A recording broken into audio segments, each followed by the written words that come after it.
السلام علیکم ورحمۃ اللہ وبرکاتہ۔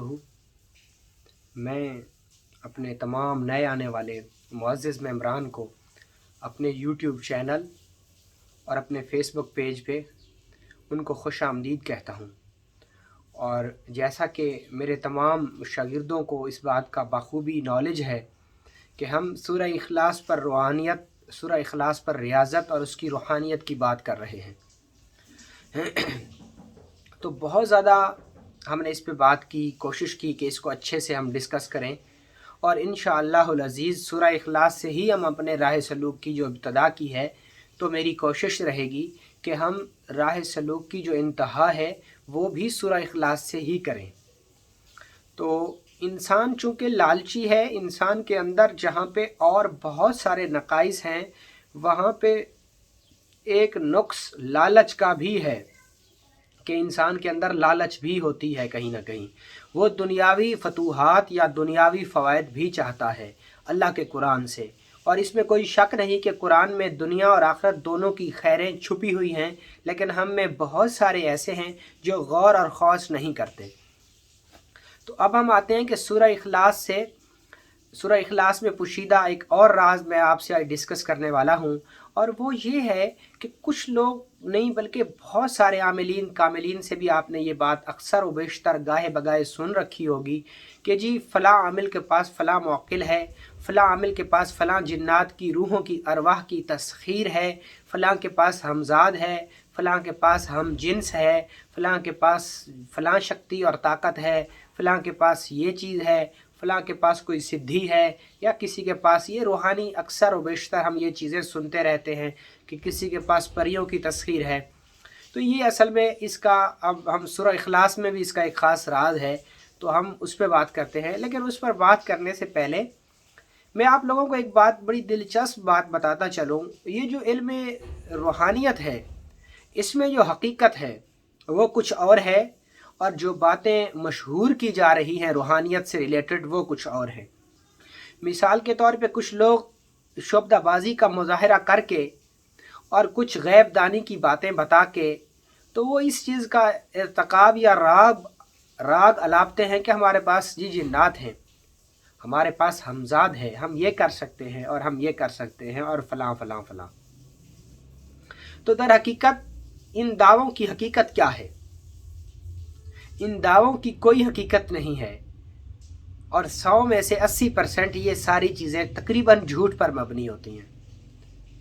بس اوقات اس کے پس پشت جو ہوتا ہے، اس کے پیچھے وہ جادو نہیں ہوتا، وہ جادو سے علاوہ یا جنات نہیں ہوتے، موکلات نہیں ہوتے، وہ نام نہاد کرامتیں میں ان کو شعبدہ بازی میں لیتا ہوں۔ مثال کے طور پہ ایک بندے نے ہوا میں یوں ہاتھ اٹھایا اور ہاتھ سے تعویذ نکال کے آپ کے سامنے رکھ دیے، تو کچھ سادہ لوح عقیدہ لوگوں نے سمجھا کہ ہمارے پیر و مرشد کے جنات یا موکلین وہ گئے اور تعویذ نکال کے لے آئے۔ حالانکہ ایسا کچھ نہیں ہوتا، یہ سب جھوٹ ہوتا ہے، یہ جسٹ نظر کا دھوکہ ہوتا ہے۔ ہاں، اس میں حقیقت بھی ضرور ہے کہ اس کائنات میں جنات بھی ہیں، ان کا وجود سے میں انکار نہیں کر رہا، اور قرآن پاک کی آیات کے تابع شدہ مطیع شدہ موکلین کی بھی میں کہیں کسی بھی طریقے سے، اللہ معاف فرمائے، میں اس کا منحرف اس سے نہیں ہو رہا۔ میں یہ بات کر رہا ہوں کہ جو عام طور پر دعوے کیے جاتے ہیں ان میں کتنی حقیقت ہے۔ اسی بات کو لیے میرے ایک اسٹوڈنٹ نے پوچھا تھا کلاس میں، ہماری ہفتہ وار کلاس میں، کہ سر جی سورہ اخلاص کے موکلان کون کون سے ہیں، یا کیا اس میں بھی کوئی موکلان ہوتے ہیں؟ تو موکلان کی اصل موکل کا رولہ اور یہ چکر کیا ہے؟ موکل اور جن میں کیا فرق ہے؟ جن کیا ہے اور کیسے ہوتا ہے، اس کی کیا تسخیر ہے، اس کے کیا طریقے ہیں، کیا ہمیں جن تابع کرنا چاہیے یا نہیں کرنا چاہیے، یہ ایک الگ بحث ہے۔ ہم صرف اس میں یہی بتا رہے ہیں کہ سورہ اخلاص میں چھپے راز میں سے ایک راز کہ سورہ اخلاص کے موکلان کون کون سے ہیں اور وہ کیسے تسخیر ہو سکتے ہیں، وہ ہو بھی سکتے ہیں یا نہیں، اگر ہو سکتے ہیں تو کیا کیا کام کر سکتے ہیں۔ دیکھیں، سورہ اخلاص قرآن کا ایک بہت بڑا راز ہے، اور یہ ڈائریکٹ رب کا تعارف ہے۔ سورہ اخلاص رب کا تصرف اور رب کا، اللہ کی توحید اس میں خالصتاً بیان کی گئی ہے۔